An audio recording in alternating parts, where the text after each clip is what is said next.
executing things fast and getting things done. This is what separates successful people from those who are not. But what exactly it is that they're doing to be able to do that? Or are they using any tools or secret formulas to continuously grow their business? Well, here's the thing.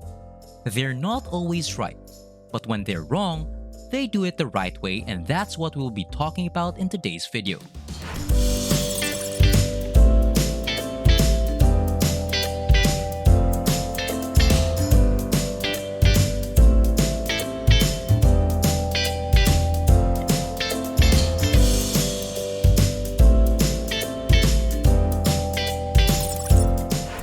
Welcome to Thrivetastic. If you're new here, why not hit that subscribe button and join our community? And as always guys, give this video a thumbs up for that YouTube algorithm. Successful people have this so-called startup mindset. They are not so concerned about every little detail of the process and established positions, but instead they would do anything to get things done. But how are they doing that? Well, first, you need to know what deters you from making effective decisions. That is what is known as analysis paralysis. This occurs when your fear of making the wrong decision prevents you from making one. You're not sure if your solution is the best one. You're not sure if the person you hire is the best fit for the job. You wonder if other investments are far better than the one you have. And you're almost certain there are. So you spend time studying, asking around, reading, analyzing data, making reports, and double-checking the numbers. And by the time you're done, the opportunity is gone. You're letting your indecision take control of how you make decisions. Just think about it. How many diets have you tried against how many diets have you followed for more than one meal? How many workouts did you look up versus how many miles did you run? Or how many investment options have you studied before investing a single dime? The truth is that when faced with too many options, your brain tends to freeze up. For instance, there is this study where market researchers invited a group of people to sample 24 different types of jam and choose one to buy if they liked it. Then they invited another group to do the same thing but with only 6 jars of jam to pick from. The second group was 10 times as likely to buy jam. You overthink the negatives while failing to recognize the positives. And even though you keep hearing that it's acceptable to make mistakes, you know that every time you do, it comes back to haunt you. So, how can you overcome analysis paralysis? Well, think about it like this. If a rock is about to fall on your head, it makes little difference which way you move as long as you don't stand still. And it's pouring rocks in life and business every day. Those who move are not hit. Yes, those who analyze the trajectory of the rocks based on their mass in relation to gravity while taking wind direction into account, they're not going to stay long. Are those who are continuously moving still going to be hit? Yes, after all, if you're not making mistakes, it means you're not trying hard enough. But this is a terrifying thing to undertake, since people dislike being put in the limelight. But you see, it is unrealistic to predict everything in life, much more in business. You can't possibly know who is the best hire or what is the correct solution to a problem every single time. So why bother overanalyzing things? After you were able to get rid of your analysis paralysis, the next step is to be right most of the time. Your goal is not to be perfect every step of the way, but to be right most of the time.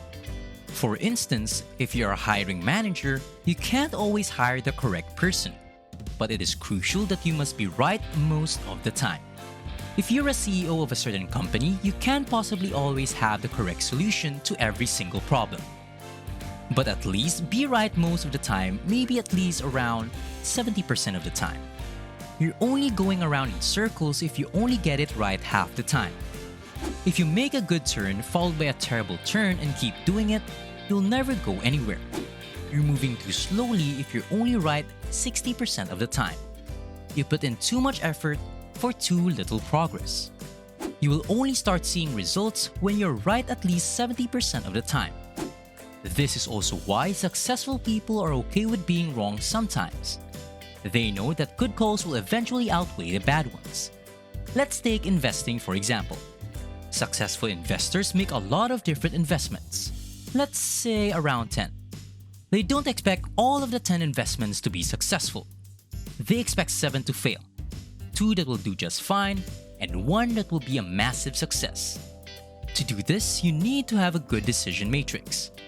A decision matrix is a decision-making tool that allows you to evaluate and prioritize a list of options. For example, if you're planning to buy a house, you're not going to buy the first one you see, right? But instead, you'll visit multiple houses available in the market and have, let's say, at least 3 options to choose from. Then you'll list what are your priorities when buying a house, like accessibility, convenience, security, etc.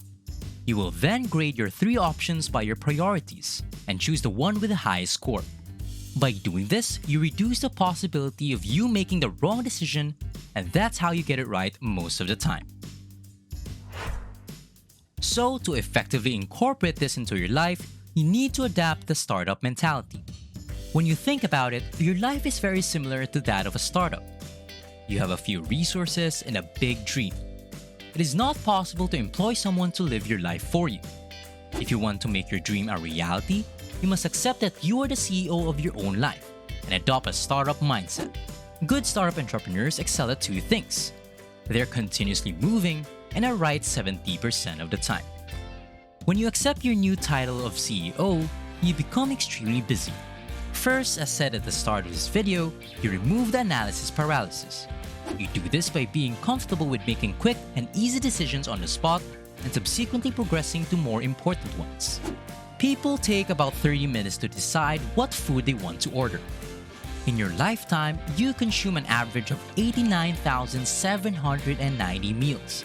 It makes no difference if you dislike one. After that, you work to be right 70% of the time by creating a sound decision matrix and sticking to it no matter what. If you do this, you'll be just fine.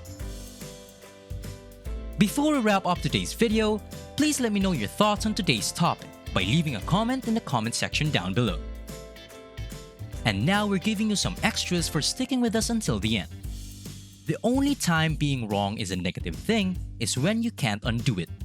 If you think about it for a second, if you're wrong but can still reverse it and continue playing the game, it doesn't matter, right? You should not be afraid of it. This is how successful people work. They are wrong in their pursuit of being right. Thank you for watching this Thrivetastic video. So if you found it valuable, consider subscribing to our channel and joining our awesome community. And if you're still hungry for more, we handpicked this awesome Thrivetastic video for you to watch next.